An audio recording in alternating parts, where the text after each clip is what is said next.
حواس این سبزی رو بدون به کار بگیر. سلام. ما سبزی‌های تازه‌ایم. قراره هر کدوممون 3 تا از بهترین فوایدمون رو بهت بگیم. من شوید هستم. فوایدی که واسط دارم ایناست: کمک به هضم و کاهش دلپیچه و نفخ، ترکیبات آنتی اکسیدان برای حمایت از سلامت عمومی، کمک به آرامش و خواب بهتر. من گشنیز هستم.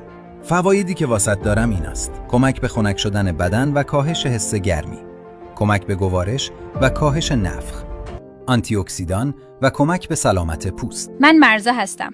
فوایدی که واسط دارم ایناست: کمک به کاهش نفخ و دلدرد، خاصیت ضد میکروب. من شاهی هستم. فوایدی که واسط دارم ایناست: ویتامین C بالا برای حمایت از ایمنی، کمک به شادابی پوست به خاطر آنتی اکسیدان، کمک به اشتها و هضم. من تراب قرمز هستم. فوایدی که واسط دارم ایناست: ویتامین C و آنتی اکسیدان برای حمایت از ایمنی و محافظت از سلول‌ها، فیبر برای کمک به گوارش و بهتر شدن کارکرد روده.